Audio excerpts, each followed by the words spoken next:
What's up guys? Welcome back to another video. Today we are doing a tutorial and I am going to show you guys how to make these. Now, DIY is a very important aspect in alternative cultures like goth, punk, emo, whatever. So I'm going to show you guys how to make these because I haven't seen a lot of people making these so much. I think online I have only seen like 2 people making these. Most people go for making like t-shirts or pants, which are still cool, but I think these are cooler than pants or shirts. So anyway, let's get into it. Okay guys, for the supplies you are going to need some durable fabric like I have right here. I am using craft leather, but I've also seen a lot of people use denim. And you'll obviously need some studs. You can use these ones, which have the little prongs that you push in, or you can use the spiky ones, which often have to be screwed in. And then you need some way of fastening it. I have buttons and snaps, but I've also seen people use things like belt buckles. And for the tools you'll need a hammer and scissors, and optional is a hole punch. It just depends on your fabric whether or not you can get the prongs to stick in. My fabric is thin enough so I can get them just to stick in, but that's different for everyone. Okay, so I'm gonna start working with this piece because that's where I've been cutting. What you want to do for the width, because I'm gonna be doing 3 studs across, is you want to get about like 2 to 3 inches, and then you want to cut it to a little more than your wrist length. So let's do that. Here's a tip: if you don't have a ruler and you're just kind of cutting, you can take a strap and like see how much it wraps around your wrist, just like that. It'll be easier if you have 2 hands and aren't holding a camera, but you know, you get the idea. Okay, so I have cut the strip of the leather. Now I'm going to use the punch to mark holes where I want to put the buttons and snaps. Alright, so what I'm going to do for this is I am just going to put a little hole, a little dent there so I can see where I'm going to do this, and then bring it up like that there. This is where I'm going to put the snaps. As you can see, I have a little dent there and there. And then what I'm going to do is I'm going to take this hole punch, which is what I've been using, and then just drag it up so it stays relatively in a straight line. And then do it here. Ideally you want to have a ruler. I just don't have that right now, so you know, this is cool. And then next, let's put in the snaps.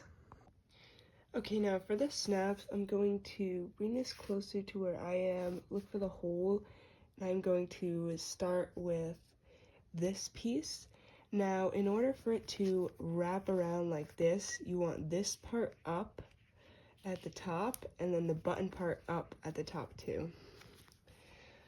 Alright, to start, I'm going to find that little dent and then put this in, and because my leather is so thin, I can just stick it right through just like that, and then this goes on top. It has this little like circular area, that's where the prongs go. Just have it there on top, and then hold it in place just like that. And this is when you want to get your hammer and just bang it in. Just tap it like that. I'm gonna go use a hard surface, which is much more useful for that, and just get this one in place. Okay, before I do the next one, I just want to show you guys this. If you notice how flat it is there, that is good. That means that the prongs are 100% pushed into this. See, when I push up on the fabric, there isn't really any space there showing the prongs.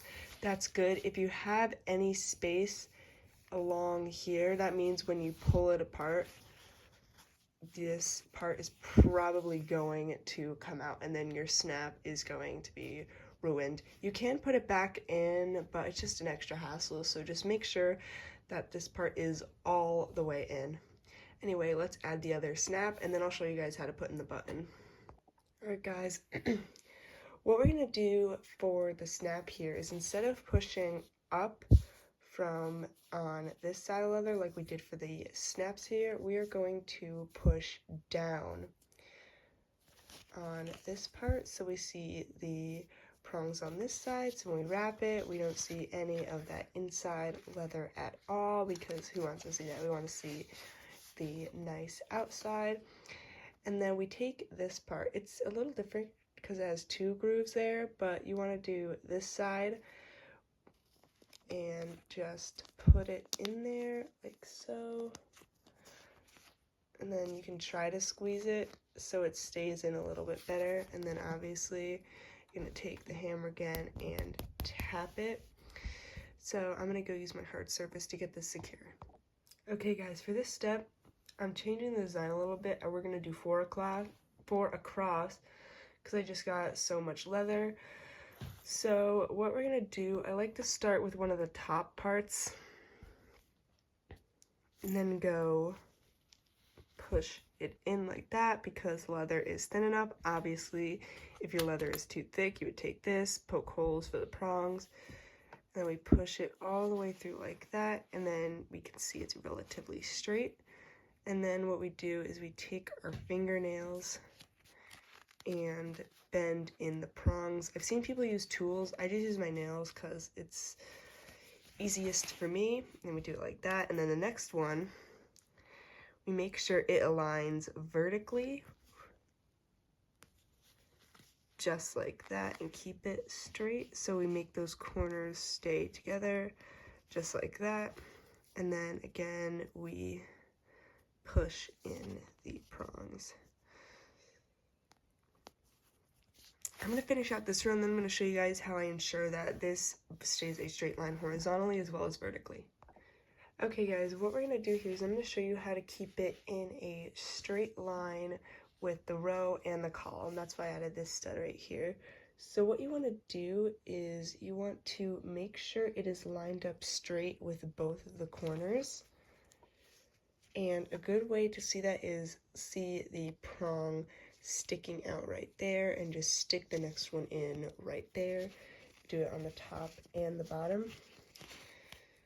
And just stick it in like that. When you line up the prongs like that, it has no choice but to stay in line.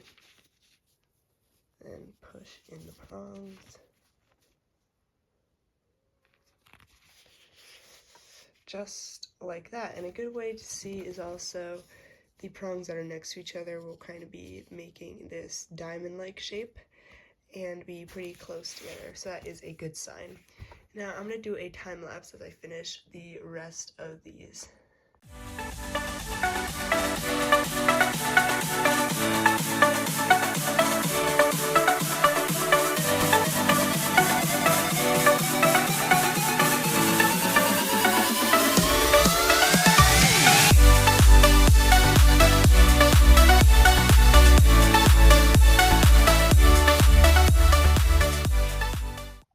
Alright guys, so the time-lapse did time out, but we did finish the bracelet. This is what it looks like, just lying flat. I'm going to put it on.